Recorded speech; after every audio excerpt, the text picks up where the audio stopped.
San Francisco and the surrounding area of Silicon Valley are known for tech, innovation, and wealth. But while techies are getting richer, thousands of some of our most vulnerable citizens are left without housing.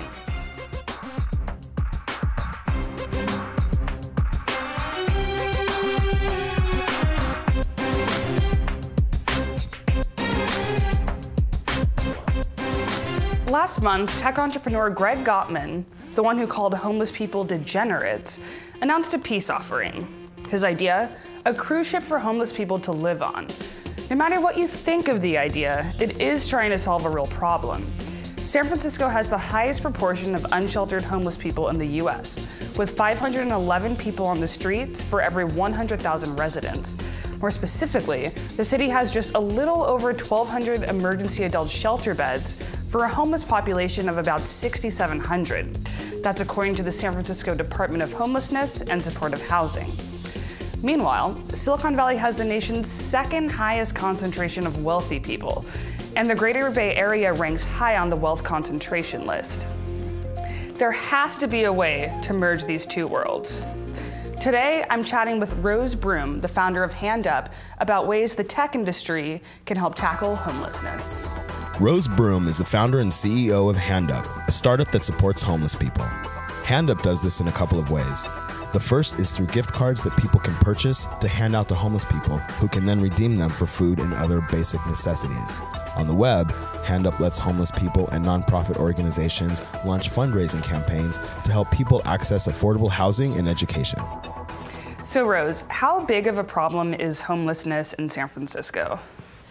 So here in San Francisco, we have about 7,000 people experiencing homelessness. I mean, I'm sure you see it walking down the street. You know, we have encampments and folks who are, on the sidewalks asking for help, and then also a lot of people who are in shelter and transitional housing programs. Yeah, and I mean, we definitely see a lot of homeless people, in the Tenderloin, even just on Market Street, right near where Twitter is and Uber and Adobe. How do we get people to care on a consistent basis, given that this problem, I'm not sure if it's getting worse, or it's definitely not, it doesn't seem to be getting better. So how do we get people to stay consistent in their actions? Yeah, definitely. I mean, I think a lot of people see the problem and it's shocking.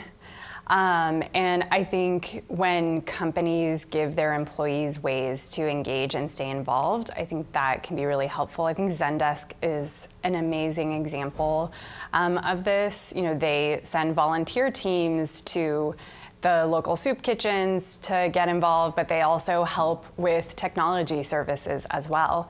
And I think that's where there's a really big opportunity for the tech community.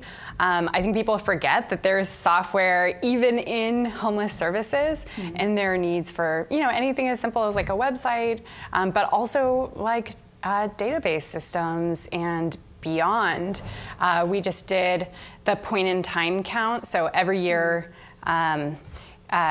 the city gets volunteers to go out in the streets and literally count folks that they see who are experiencing homelessness on a Scantron, you did in high school. Yeah.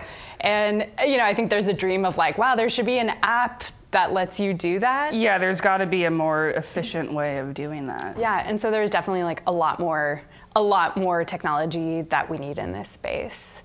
Yeah, and I mean, I think that's another thing. Like you mentioned earlier that there's about 7,000 homeless people in San Francisco, but I feel like there's also just a lot of different stats out there. And I think maybe, is that because it's the way the collection, the data collection process is not maybe as ideal as it could be? Definitely. I mean, I think usually when people ask me hey, give me some data, I refer them to the San Francisco point-in-time count.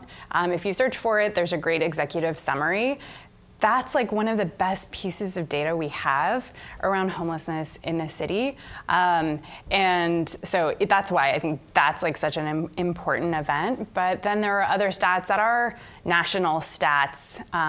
For example, one stat is that about 15% of the homeless population is chronically homeless, so has been experiencing homelessness for several years, whereas about 80% are transitionally homeless, temporarily homeless. And I think that's one of the big myths. Meaning they recently lost housing. They recently lost housing. Like, this is somebody you would walk past on the street and not know that, you know, maybe they're sleeping in their car.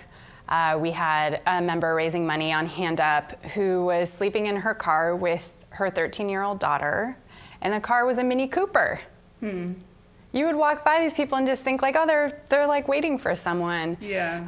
And so I think homelessness doesn't always look like what we think it looks like. We see chronic homelessness and we think like that's the whole problem, but really it's a very diverse community with all different kinds of, you know, reasons that have led them into the position that they're in. We've talked a little bit about data, and it sounds like there's a lot of opportunity there for technology. What are some other ways that you think technologists could help tackle homelessness? Yeah, I mean, one great example of that right now is we have a new head of the Department of Homelessness, a newly formed department here in San Francisco. His name is Jeff Kazitsky, and one of the things he's been really passionate about is helping to create a coordinated entry system in San Francisco. And basically what that is a database that, you know, if you're experiencing homelessness and you sign up at one nonprofit, then they can refer you somewhere else without you needing to go through a whole invasive background sign-up process at every single organization. Something as simple as that we don't yet have. He's very passionate about moving that forward, and I know that there were a lot of different tech companies in the Valley that help participate in that process, but things like that and more like that.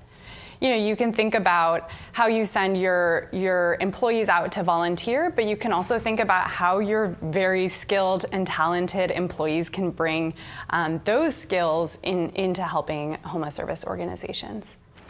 Yeah, and I just remembered, so, I mean, HandUp also has these volunteer days every now and then throughout the year where people can come and kind of pass out hygiene kits. How often do those happen, and how can people get involved with that? Yeah, so we have a few different volunteer opportunities like that. Every quarter, we participate at Project Homeless Connect. So this is a day where a whole bunch of different homeless service organizations all come to Bill Graham Civic Auditorium and set up shop.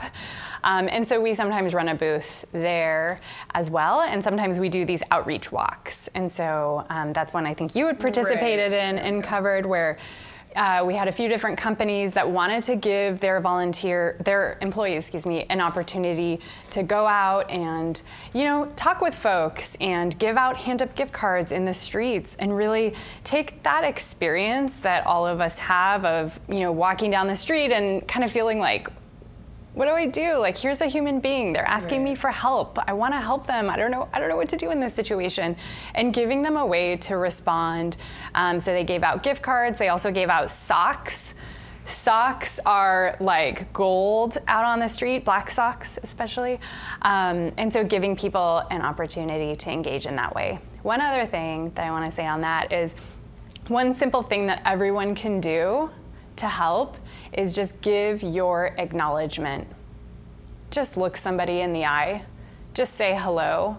Acknowledge somebody's humanity. It sounds so cliche. It sounds like, that's just some stupid thing. No, that is one of the biggest, most important things that you can do, is just acknowledge somebody is a human. I think that's a good note to end on. So thank you so much, Rose, for your time. I appreciate it. Thank you.